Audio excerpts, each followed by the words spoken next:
I have a very special guest tonight, and we are going to be speaking to Sri Sri Ravi Shankar ji.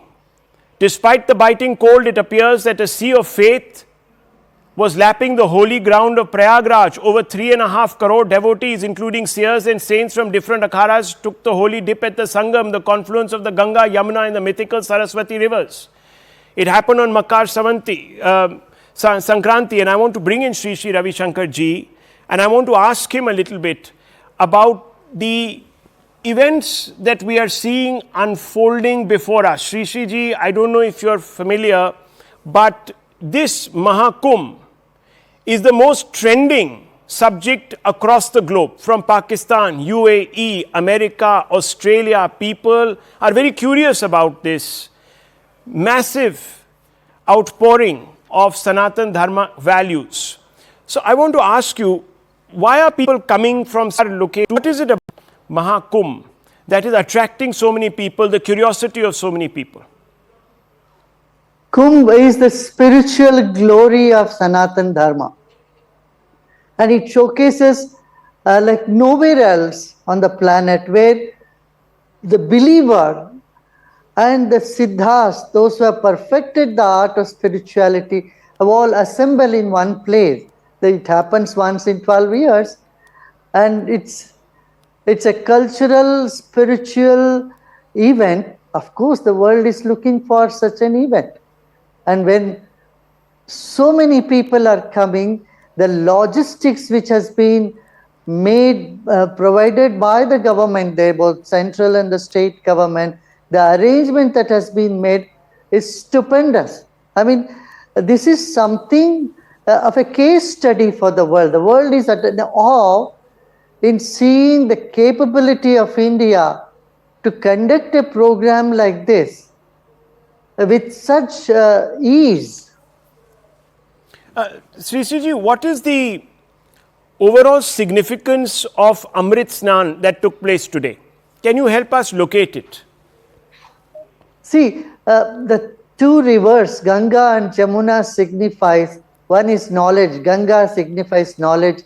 Yamuna signifies love and devotion.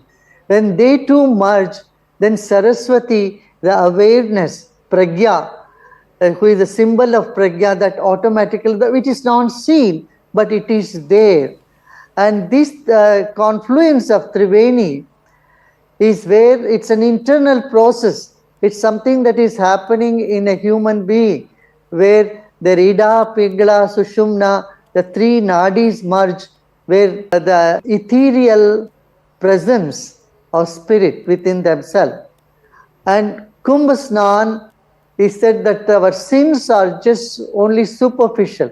We always say Shivoham, we are Brahmoham, Brahmasmi, Aham Brahmasmi. These are the highest values of spirituality, in which we say that taking a dip in Kumbh, all the sins are gone and everyone becomes so pure and connected to the divinity. And that is the Amrit Snan. In the Amrit Kal of our nation, this Amrit Snan being organized very well has made people come there easily, because they see there are so many transportation, and the trains have been started, so people are quite happy to go. Seamless arrangements have made it much easier for people to come. And scientific hardship, you endure hardship, the fruit of it is definitely much larger than what you can ever. And they do tapas. Now, over the years, Sri Sri ji, the number of people who have come to the Mahakumbh or even the Kumbhs that take place have increased exponentially, especially after Yogi Adityanath ji came to power, etc., etc. How is it that there has been this upsurge? There is a saying, Yatha Raja Tata Praja. Like the leader of the society, he is, investing faith, and he is making arrangements, giving people that much needed support for their faith. people do have faith, but for them to go to a place, they were not sure, about the logistics. Now with this beautiful arrangements that the government has made and which has been brought to the through media to them, it has encouraged people to express their faith and go with that. Sri, some people have been saying that, look, these are resources, very important resources that are being spent. 4,000 crores is one number that has been thrown up there. They could have been used to feed people, to give them bread, etc., etc. Why do we need to organize all of this with state money, etc., etc.? How do you respond to those people? I think they are not good economists. You see how much money all these functions bring. Religion and spirituality are a big supporter of economy. They don't drain economy.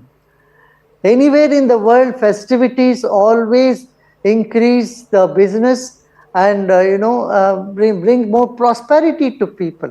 Look at the charities that is being done there. Every mutt, every sant is having a tent. They are giving free food to people. Food is being supplied. Clothes are being given. This is a place for dan punya. So this is very much part of our culture. They think let a few feeding poor. That's what is happening there exactly.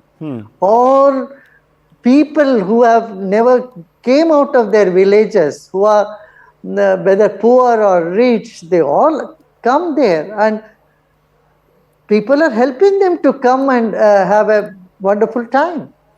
This is a strength, show of unity of different paths and sampradayas of Hindu So culture. how do you respond to all of those people who say that this is a Hindu revivalism that we are witnessing, and this Hindu revivalism poses a threat now to others in this country, in this secular country, who will find themselves disenfranchised, etc., etc., under governments who patronize this kind of, you know the arguments. Yeah. See, the people have many different rhetoric, and I don't respond to those things. I don't even answer those things. Many of them are not worth even responding. That's all foolish. As you said, they are spending so much money, but they are bringing in so much money to the state. Now this is a quest.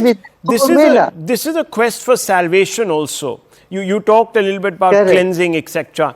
Now, just help us understand why people make this journey.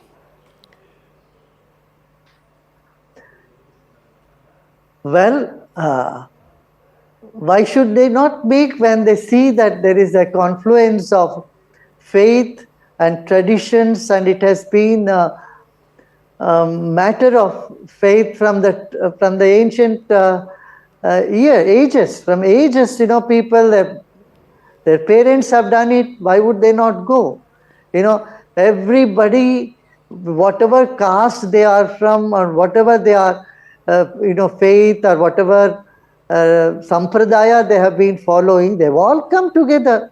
This is the only place that you can see the emergence of the expression of the faith that they have in their in their lives. Ji, thank you very much for speaking to me. Thank you very much for taking the time out at this late hour. That has been extremely good of you to put this event into perspective for all of us. Viewers, all that you saw today, of course, was a sea of humanity. And we're being told that 3.6 crore people, now just put that into perspective in numbers terms, that's half the population of Britain, turning up on one day. Imagine the logistics involved in running an operation of this scale.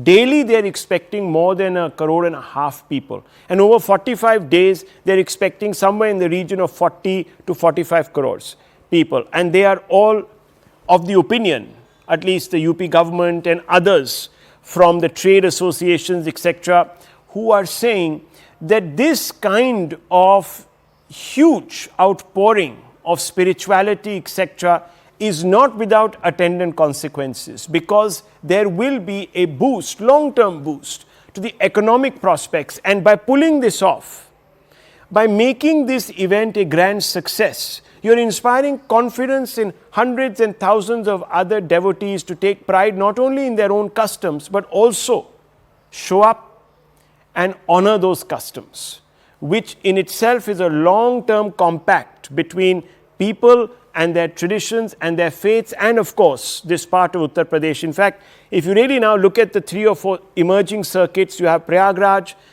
you have the Kashi corridor, you also have the Ayodhya corridor, and all of those put together, and I'm only talking about Uttar Pradesh, and that also a certain part of Uttar Pradesh, viewers, will lead to massive developmental activity because of the infusion of capital, as Sri Ji was telling us. I leave it at this, viewers. Thank you for watching. Palki Sharma up next with Advantage. Stay with us.